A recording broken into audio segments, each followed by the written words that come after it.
What kind of schedule should I have to be productive and creative? Every artistic personality is different. Some find it necessary to take a huge bite out of the world to get their creative juices flowing. Others are quite happy to be left to themselves for hours, days, weeks, and months to get the job done.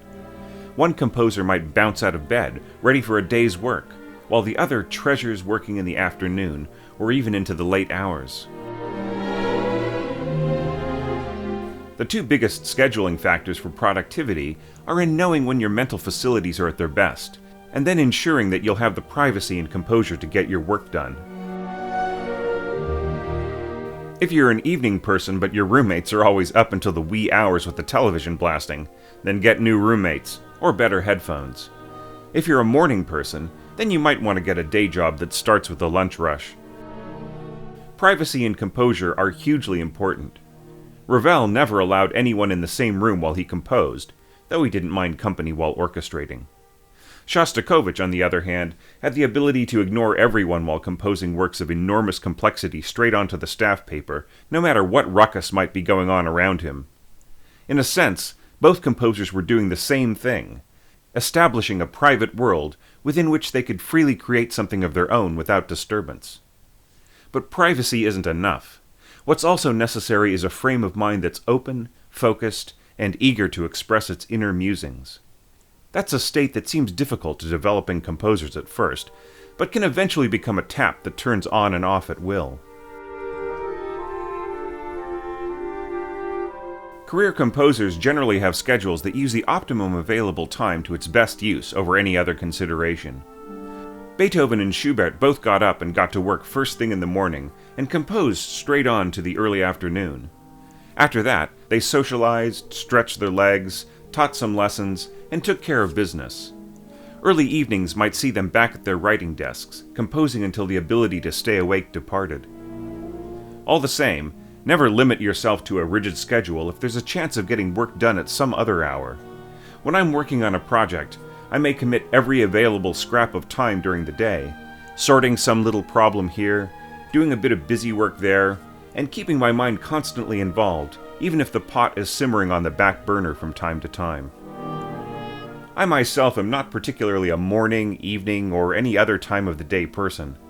I simply love to create in any time that I'm allowed.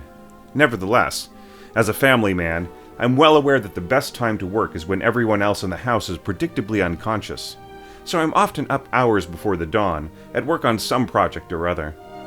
This makes me a rather sleepy and dull dinner guest at times, and often hopeless at evening soirees, but the world of my own creativity is so personally diverting and entertaining that I find it well worth missing a few late-night adventures.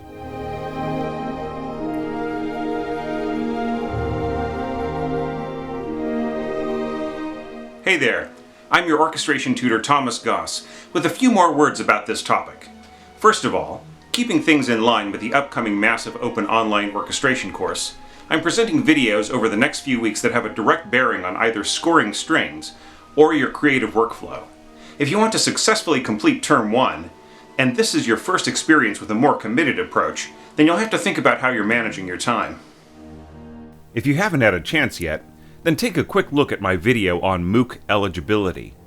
One of the points that I make is that students of the Term 1 course should start preparing now, so they have a good flow of creative activity and musical involvement already underway when the course starts. Though that video also includes information about the Term 0 course on Patreon, that's really beside the point. You don't really have to take that if it doesn't fit your plans. What you should be doing is upping your score reading, especially of chamber works for string instruments. And you should be listening to those works, and watching YouTube clips of such performances to get a feel of what's fundamental to string technique. Finally, you should be freely sketching your ideas, perhaps even polishing your notation skills if they're a bit rusty. That's going to force the issue somewhat with your creative scheduling. In order to get anything done, the first thing you have to do is make time for it, both mentally and during the hours of the day. Some composers may need some emotional scheduling as well, especially if their composing deals with issues of self-expression that are a bit difficult to work through. So please think about all that when you're getting ready for the course. One last little note here. I started this series of orchestration question videos by adapting one question after another in order from the back section of my book, 100 Orchestration Tips. But I'm breaking that rule now so that I can get to some questions that are especially useful to MOOC students. I'm also planning another orchestration tips book in the future with even more questions that could be adapted into videos. So from here on I'm dropping the number 20 and just naming these videos orchestration questions. I'll note which question has been adapted at the start of each video. Our next orchestration question video, in fact, is going to jump to the next to last orchestration question from the 100 Tips book.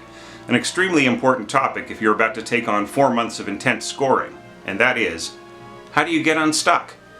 That'll be coming your way very soon. See you then.